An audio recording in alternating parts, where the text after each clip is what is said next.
नमस्कार दोस्तों, स्वागत है आपका आज के मुख्य समाचार में, जिसमें सबसे पहली बड़ी खबर में से एक बिहार के विधानसभा चुनाव का, जहां पर आरजेडी ने रिलीज कर दिया है अपना कैंपेन वीडियो। तेजस्वी भव नारा भी दिया और अब की बार चुपचाप लालटेन छाप के साथ जनता आरजेडी कांग्रेस महागठबंधन को जिता सकती है। इसी के साथ दूसरी बड़ी खबर में आपको बताएंगे कि आरजेडी ने जारी की है स्टार प्रचारकों की सूची। राबड़ी यादव, तेजस्वी यादव, तेज प्रताप यादव समेत 30 नाम शामिल, और क्या है पूरी लिस्ट आपको बताएंगे। इसी के साथ तीसरी बड़ी खबर में जिक्र होगा कि एलजेपी सांसद के बेटे को तेजस्वी ने आरजेडी से दे दिया टिकट, और जिसके बाद भाजपा जेडीयू को लगी मिर्ची। तो दोस्तों, हर एक खबर की गहराई में आपको ले जाएंगे, लेकिन उससे पहले अगर आपको भी ऐसा लगता है कि बिहार में इस बार आरजेडी कांग्रेस महागठबंधन की सरकार बनेगी, तो आप अभी इस वीडियो को लाइक कीजिए और इस लाल बटन को दबा के इस चैनल को फ्री में सब्सक्राइब करके घंटी बजाइए और कमेंट में लिखिए जय हिंद। दोस्तों, आपसे भी सवाल, कौन बनेगा बिहार का मुख्यमंत्री? Option A Tejashwi Yadav, B Chirag Paswan, C Nitish Kumar और डी कोई और। अपना उत्तर कमेंट में ज़रूर करें और कमेंट करके अपनी राजनीतिक पार्टी का समर्थन करें। शुरू करते हैं तमाम बड़ी खबरों की तरफ। आरजेडी ने रिलीज किया कैंपेन वीडियो, तेजस्वी भव नारा भी दिया, अब की बार चुपचाप लालटेन छाप। जी हां दोस्तों, बिहार विधानसभा चुनाव में पहले चरण के मतदान के लिए जारी प्रचार में प्रमुख विपक्षी दल आरजेडी ने नीतीश सरकार पर जोरदार हमला बोला है। पार्टी के राष्ट्रीय प्रवक्ता मनोज झा ने सोमवार को एक प्रेस कॉन्फ्रेंस में सीएम नीतीश को निशाने पर लेते हुए शिक्षा, रोजगार और कोरोना जैसे मुद्दे पर कई सवाल पूछे। उन्होंने आरजेडी का कैंपेन वीडियो भी लॉन्च किया। इसमें जेडीयू प्रमुख नीतीश कुमार की सरकार को फेल बताया गया है। प्रेस कॉन्फ्रेंस के दौरान आरजेडी के प्रदेश अध्यक्ष जगदानंद सिंह भी मौजूद रहे। गाने को तेजस्वी भवा नाम से जारी किया गया है। आरजेडी ने इससे पहले एक ट्वीट के जरिए जेडीयू और भाजपा पर तंज भी कसा। इसमें कहा गया कि ना भूलेंगे ना भूलने देंगे, जुमलेबाजों की एक नहीं चलने देंगे, अब की बार चुपचाप लालटेन छाप।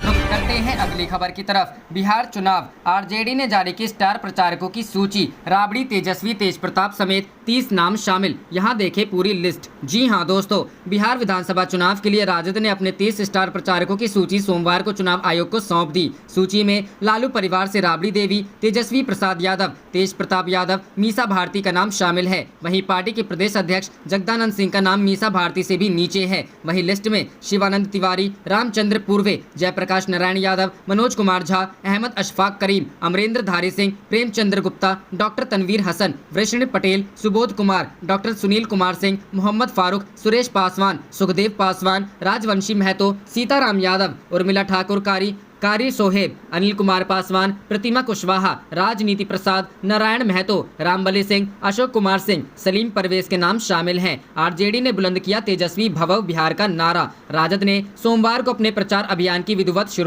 शुरुआत की। पार्टी के प्रदेश अध्यक्ष जगदानंद सिंह की मौजूदगी में राज्यसभा सांसद मनोज झा ने राजद का प्रचार वीडियो और गीत लॉन्च किया। इसमें पार्टी ने तेजस्वी भव बिहार का नारा बुलंद किया है। गीत में मौजूदा सरकार को विभिन्न मोर्चों पर घेरने का प्रयास किया है और तेजस्वी बिहार बनाने का वादा किया है। पार्टी नेता मनोज झा ने इसे राजद का नहीं, बिहार की जनता का गीत बताया। उन्होंने कहा कि बिहार बदलाव के लिए लालायित है। कहा कि हमारी पार्टी और नेता ने इसी बदलाव का रोड मैप जनता के सामने रखा है। मनोज झा ने कहा कि 10 लाख सरकार नौकरी देने का जो वादा नेता प्रतिपक्ष तेजस्वी यादव ने किया है, उसका क्रियान्वयन सरकार बनने के 2 माह के अंदर सबको दिखने लगेगा। पहली कैबिनेट में पहला फैसला यही होगा। कहा कि कोरोना काल में पूरे देश और दुनिया ने सड़कों पर भटकते बिहारियों का दर्द देखा है। हमारा वादा है कि ऐसा दर्द फिर नहीं होगा। कहा कि लॉकडाउन के दौरान जब लोग सरकार को खोज रहे थे, तब नेता, प्रतिपक्ष और उनके दल के लोग पूरे देश में फंसे बिहारियों की मदद में जुटे थे। कहा कि बिहार में 15 साल में तमाशे के अलावा कुछ नहीं हुआ।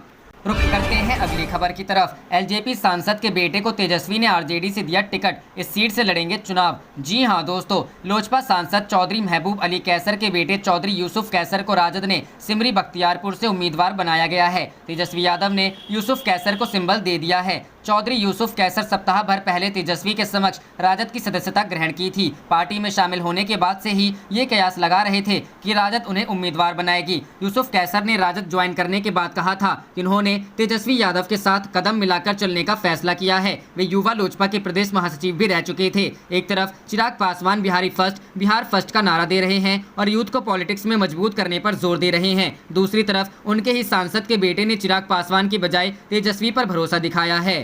रुख करते हैं अगली खबर की तरफ। खेती कानून, सुप्रीम कोर्ट का केंद्र सरकार को नोटिस, 6 हफ्ते में मांगा जवाब। जी हां दोस्तों, कृषि कानूनों से संबंधित याचिका पर सुनवाई करते हुए सुप्रीम कोर्ट ने आज केंद्र सरकार को नोटिस जारी किया है। नोटिस जारी कर 6 हफ्ते में जवाब मांगा गया है। बता दें कि दायर याचिका में कृषि कानूनों की संवैधानिकता को चुनौती दी गई है। याचिका में कहा गया है कि यह राज्यों का मामला है और इसमें संसद कोई कानून पास नहीं कर सकती। इस पर केंद्र से जवाब मांगा गया है। बता दें कि केंद्र सरकार ने पिछले दिनों 3 बिल, जिसमें the farmers agreement on price assurance, the farmers produce trade and commerce और द एसेंशियल कमोडिटीज शामिल हैं, उन्हें पास करवाकर कानून बनाया है। इन तीनों को ही सुप्रीम कोर्ट में चुनौती दी गई है। कृषि कानूनों के खिलाफ याचिका में क्या कहा गया? सुप्रीम कोर्ट में दायर याचिका में कहा गया है कि यह राज्यों का मामला है और इसमें संसद कोई कानून पास नहीं कर सकती। याचिकाकर्ता ने कहा कि राज्यों से संबंधित मामलों में संसद के पास यह अधिकार नहीं है कि वह उन पर अपनी शक्ति लागू कर सके।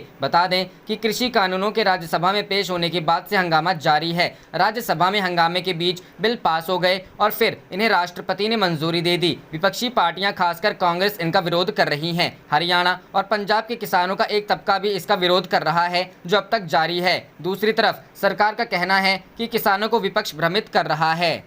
रुक करते हैं अगली खबर की तरफ। त्रिपुरा में 12 भाजपा विधायक हुए बागी, सीएम विप्लव देव पर लगाया कुशासन का आरोप। जी हां दोस्तों, बिहार में एक बार फिर सत्ता में वापसी की कोशिशों में जुटी भारतीय जनता पार्टी के लिए पूर्वोत्तर के राज्य त्रिपुरा में मुश्किलें खड़ी हो गई हैं। त्रिपुरा के करीब 1 दर्जन भाजपा विधायकों ने मुख्यमंत्री विप्लव कुमार देव के खिलाफ मोर्चा खोलते हुए दिल्ली पहुंचकर शीर्ष नेतृत्व को से सीएम बदलने की मांग की है। इन विधायकों ने सीएम विप्लव देव के ऊपर खराब नेतृत्व और कुशासन का आरोप लगाया है। बागी विधायकों के इस गुट का नेतृत्व राज्य के पूर्व स्वास्थ्य मंत्री और भाजपा के दिग्गज नेता सुदीप रॉय बर्मन कर रहे हैं, जिन्होंने दिल्ली पहुंचकर पार्टी अध्यक्ष जेपी नड्डा और महासचिव बीएल संतोष से मुलाकात के लिए समय मांगा है। सीएम की वजह से खराब हो रही भाजपा की छवि। एनडीटीवी की खबर के मुताबिक बागी विधायकों में से एक विधायक ने नाम ना छापने की शर्त पर बताया कि वो लोग गृह मंत्री अमित शाह और प्रधानमंत्री नरेंद्र मोदी से भी मिलने की कोशिश कर रहे हैं। इस भाजपा विधायक ने कहा, हम करीब 12 विधायक हैं जिन्होंने फैसला किया है कि हम पार्टी के शीर्ष नेतृत्व को सीएम विप्लव देव की तानाशाही और खराब शासन व्यवस्था के बारे में बताएंगे। सीएम की वजह से राज्य में भाजपा की छवि भी खराब हो रही है। सीएम नहीं बदले गए तो विपक्ष मजबूत हो जाएगा। भाजपा विधायक ने आगे कहा, हम राष्ट्रीय नेतृत्व को यह भी बताना चाहते हैं कि हम सभी पार्टी के समर्पित कार्यकर्ता हैं और चाहेंगे कि राज्य में इस कार्यकाल के बाद भी अगली सरकार भाजपा की ही बने। लेकिन अगर त्रिपुरा में मौजूदा सीएम को नहीं बदला जाता तो राज्य में विपक्षी पार्टियां लेफ्ट और कांग्रेस अपनी खोई हुई जमीन फिर से हासिल कर लेंगी। पहले ही अलग अलग मुद्दों पर अपनी विवादित टिप्पणियों के कारण सीएम विप्लव देव कई बार पार्टी को शर्मिंदा करा चुके हैं। रुक करते हैं अगली खबर की तरफ। बढ़ते महिला अपराध पर योगी को नैतिक आधार पर इस्तीफा दे देना चाहिए, नरेश उत्तम। जी हां दोस्तों, राम मनोहर लोहिया की पुण्यतिथि पर लोहिया पार्क में समाजवादी प्रदेश अध्यक्ष नरेश उत्तम पटेल ने माल्यार्पण की। इस अवसर पर नरेश उत्तम पटेल ने कहा कि लोहिया जी का सामाजिक गैर बराबरी, आर्थिक गैर बराबरी समाप्त करने का काम था। इस दौरान उन्होंने योगी सरकार पर भी हमला बोला। उन्होंने कहा कि प्रदेश में बहनों बच्चियों के साथ दुष्कर्म की घटना बढ़ती जा रही है। यूपी में जंगल राज है, ऐसे में योगी जी को नैतिक आधार पर इस्तीफा दे देना चाहिए। रुक करते हैं अगली खबर की तरफ। राजस्थान, किसानों ने केंद्रीय मंत्री को घेरा, बिना जवाब दिए निकले तो कांग्रेस ने कहा दाल में कुछ काला। जी हां दोस्तों, केंद्रीय जल शक्ति मंत्री गजेंद्र सिंह शेखावत रविवार को राजस्थान के श्री गंगानगर और हनुमानगढ़ के दौरे पर थे और इस दौरान न्यूनतम समर्थन मूल्य को लेकर किसानों ने उन्हें घेर लिया। किसानों ने उनसे विवादित कृषि कानूनों को लेकर सवाल किए तो वह वहां से कुछ कहे बगैर ही चले गए। इस घटना का वीडियो कांग्रेस प्रदेश अध्यक्ष और राजस्थान सरकार में मंत्री गोविंद सिंह डोटासरा ने ट्विटर पर शेयर किया है। साथ ही कहा कि आज केंद्रीय जल शक्ति मंत्री गजेंद्र सिंह शेखावत से श्री गंगानगर और हनुमानगढ़ के किसानों ने काले कानून के विरोध में कुछ सवाल पूछे तो मंत्री जी बच के निकल गए। मंत्री जी, जनता ने आपको वोट दिए हैं, जवाब तो देना ही पड़ेगा। आपका यूं बचकर निकलना यह साबित करता है कि दाल में कुछ काला है। वीडियो में किसान और अन्य लोग केंद्रीय मंत्री शेखावत से किसानों के मुद्दे पर बहस करते दिख रहे हैं। मंत्री ने बहस के दौरान लोगों से पूछा कि आप किसानों के पक्ष में हो या फिर व्यापारी के, तो लोगों ने कहा कि किसानों की वकालत कर रहे हैं। वहां उपस्थित एक शख्स ने कहा कि अगर हमें एमएसपी कहीं मिलेगा तो व्यापारी के गोदाम में नहीं मिलेगा, एमएसपी मिलेगा तो मंडी में मिलेगा। इस पर केंद्रीय मंत्री शेखावत ने लोगों को बताया कि आपके श्री गंगानगर और पंजाब के अलावा हिंदुस्तान में कहीं भी एमएसपी की खरीद मंडी में नहीं होती, व्यापारी नहीं करता है, नेफेड खरीदता है, हमारी सारी कोऑपरेटिव सोसाइटियां खरीदती हैं। अभी हमने 75,000 करोड़ की खरीद की बात की, लेकिन उसमें एक भी खरीद मंडी में नहीं हुई। आप मंडी खत्म क्यों करना चाह रहे हैं? तो इस पर केंद्रीय मंत्री ने कहा कि हम तो मंडियां बढ़ा रहे हैं, हमने तो कहा कि मंडियां बढ़ा रहे हैं। इसके बाद मंत्री वहां से जाने लगे तो लोगों ने कहा कि आप भाग रहे हैं, भागिए मत। फिर मंत्री वहां से चले गए। रुक करते हैं अगली खबर की तरफ। बंगाल की खाड़ी में अगले 24 घंटे में आ सकता है बड़ा तूफान, कई राज्यों में भारी बारिश की चेतावनी। जी हां दोस्तों, मौसम विभाग ने अगले 24 घंटे में बंगाल की खाड़ी में तेज तूफान आने की आशंका जताई है, जिसके चलते कई राज्यों में भारी बारिश की चेतावनी भी दी गई है। मौसम विभाग के मुताबिक बंगाल की खाड़ी के ऊपर बने कम दबाव के क्षेत्र के कारण आंध्र प्रदेश, तेलंगाना, कर्नाटक, मध्य महाराष्ट्र, विदर्भ और ओडिशा के तटवर्ती इलाकों में 20 सेंटीमीटर तक बारिश हो सकती है। इस आशंका को देखते हुए अलर्ट जारी किया गया है। मौसम विभाग से मिली जानकारी के मुताबिक दक्षिण पश्चिम मानसून के अगले हफ्ते तक देश के शेष हिस्सों से वापस लौटने की संभावना नहीं है, जिससे बारिश का मौसम और आगे बढ़ जाएगा। दरअसल बंगाल की खाड़ी के ऊपर कम दबाव का क्षेत्र अगले 24 घंटे में गहरे दबाव में तब्दील हो सकता है और नरसापुर तथा विशाखापट्टनम के बीच आंध्र प्रदेश के उत्तरी तट को 12 अक्टूबर की रात को पार कर सकता है। फिलहाल यह पश्चिमी एवं उत्तर पश्चिमी दिशा में आगे बढ़ रहा है। आंध्र प्रदेश और तेलंगाना के अलावा इसकी वजह से उत्तर कर्नाटक के भीतरी भाग,